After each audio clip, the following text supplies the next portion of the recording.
అరుదైన జన్యుపరమైన లోపమున్న Geeli syndrome liver problem ఉన్న వరుణ్ అనే బాలునికి కేర్ హాస్పిటల్స్ వైద్య బృందం విజయవంతంగా ఆపరేషన్ చేసి అరుదైన రికార్డు సృష్టించారు.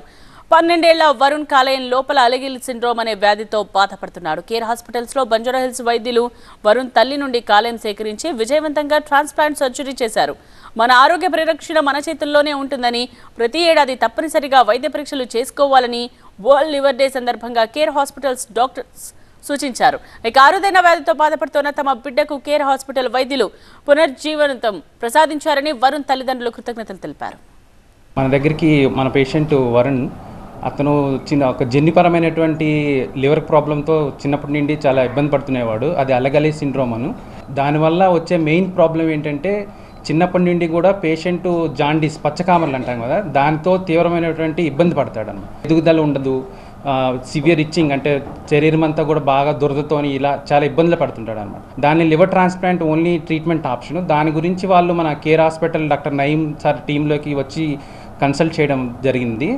దాని గురించి వాళ్ళ అమ్మగారు స్వతంత్రంగా తను డొనేట్ చేయడానికి ముందుకు వచ్చారు. వాళ్ళ అమ్మగారి తాలూకా లివర్ సగం కొంత పార్ట్ ఆఫ్ ది లివర్ని తీసి వాళ్ళ కిడ్నీకి పెట్టడం జరిగింది. ఆ ట్రాన్స్ప్లాంట్ సర్జరీ అయిన తర్వాత పేషెంట్ ఇదివరకు ఏదైతే ప్రాబ్లమ్స్తో ఫేస్ అయ్యేవాడో ఆల్మోస్ట్ ఆ ప్రాబ్లమ్స్ అన్నీ కూడా అతను కంప్లీట్గా నయమైపోయి ఇప్పుడు నార్మల్ చైల్డ్హుడ్ అంటే ఇదివరకులాగా ఇబ్బంది పడకుండా ఫ్రీగా ఉండడం, అతని శరీరం కూడా ఇదివరకులాగా హార్డ్గా కాకుండా కంప్లీట్గా స్మూత్గా అవ్వడము ఉంటుంది. అదేవిధంగా గ్రోత్ కూడా కొంచెం ఎక్స్పెక్టెడ్గా కొంచెం పెరిగే అవకాశాలు కూడా ఉన్నాయి.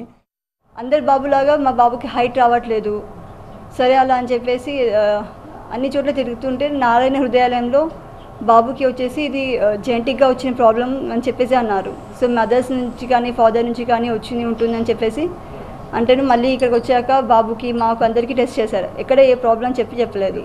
అసలు నైట్ పడుకునేవాడు కానీ నిద్రలో కూడా ఇలా స్వింగ్ అవుతూ ఉండేవాడు.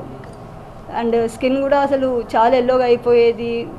గోళ్ళు అయితే చాలా గట్టిగా ఉండేటివి. ఇప్పుడు అవన్నీ చేంజెస్ అన్నీ నార్మల్గా ఇప్పుడు ప్రతి ఒక్కరిలాగా నార్మల్గా ఉన్నారు. కంపేర్డ్ అప్పటి నుంచి సర్జరీకి తర్వాత కొంచెం హైట్ కూడా వచ్చారు. స్కిన్ కూడా ముందు ఒక క్రొకడైల్కి స్కిన్ ఎలా ఉంటుంది చాలా రఫ్గా అలా ఉండేది. ఇప్పుడు అవన్నీ తగ్గిపోయాయి, అంతా నార్మల్గా ఉంటుంది.